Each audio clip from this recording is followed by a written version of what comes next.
Do you think sales is a bad word? When you hear the word sales, I wonder what images come to mind. Whatever your relationship is with selling, I'm glad you're here. Let's have a conversation about how to sell like a good human. Hi, welcome to Conversations with Good Humans. I'm your host, Catherine Brown, and I'm author of the book called How Good Humans Sell. For today's Tuesday tip, I'm going to share 3 words or phrases that I believe should be on the no-no list for us as professional sellers. Now, there are more than 3, but these are the 3 that come to my mind as the most common and things that I have to be quite vigilant to avoid, because when you hear other people use them, it's so easy to pick them up and they become quite contagious. The first one is the word hard.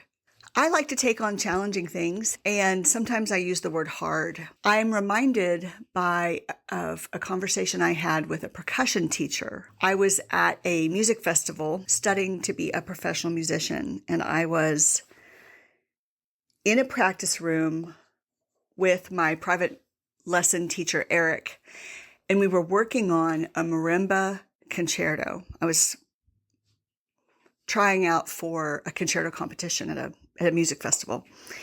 And I complained that the music was hard. And Eric, who was a professor and my mentor for the summer, stopped me and he said, "I hear you use that word and I want to bring this to your attention." And he went on to tap the side of the marimba, the frame, which is usually made of wood. So he tapped it like this.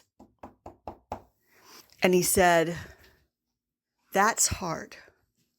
This frame is hard. This piece is not hard. It's challenging." And he said, "I encourage you to use the word challenging, inspiring, even advanced."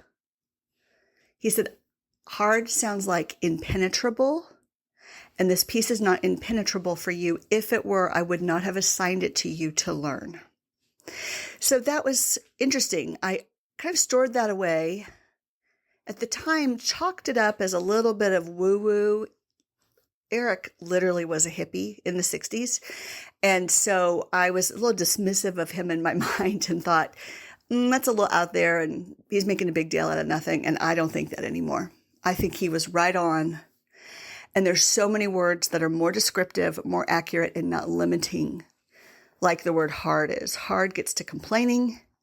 It makes me want to not do an activity instead of to do an activity. And especially related to selling, I think it's unhelpful. The second word or phrase that I'm going to share is to say, get to instead of have to. Get to instead of have to. H-A-V-E, have to. I learned this lesson from my son's music teacher. You'll see a theme here that there's a lot of music teachers in our life in the Brown household. Anna Maria, who taught my son violin, suggested that when it came to be time to practice music in our household, she said, "I always encourage my parent teachers," which is what she called the parents.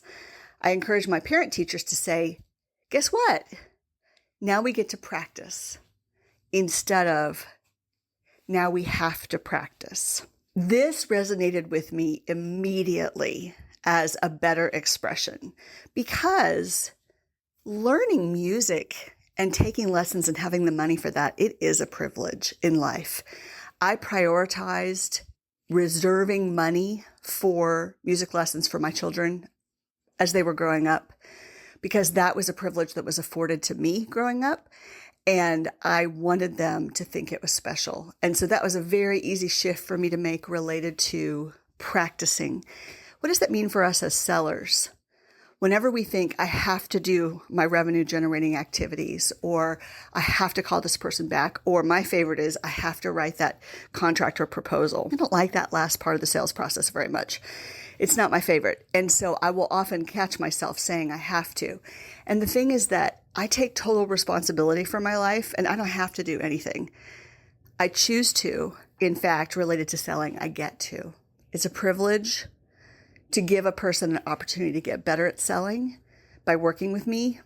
And so I want to say get to when I can. Now, the third word or phrase is probably the most controversial, and it is 100% okay with me if you disagree with me on this point. I do not like the expression, thank you for your time, while selling.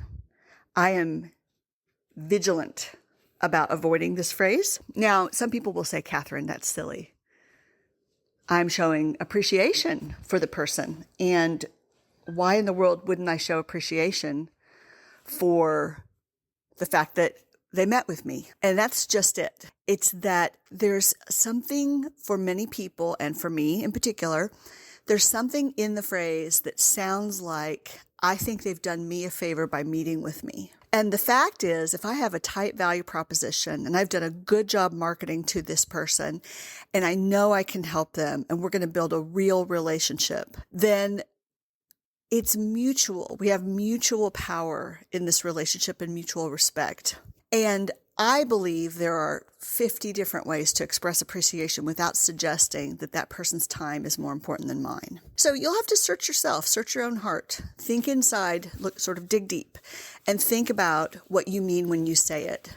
Alternatives can be, I've enjoyed speaking with you. I'm so glad we were able to get together. I'm looking forward to our next conversation. And of course, I say thank you all the time in other contexts. But in the context of selling, I feel like it's a little bit undermining of the value I bring to the conversation.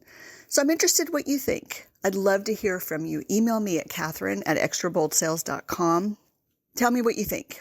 I'll do some more Tuesday tips with other words and phrases in the future.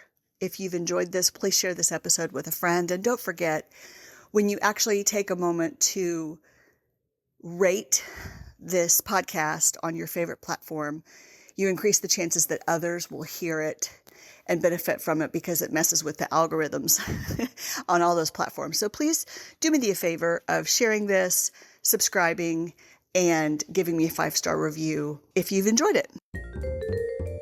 I'm so glad you joined us today. If you would like me to come and speak with your organization about how to sell like a good human, please contact me through the website howgoodhumanssell.com. Thanks, and talk with you again.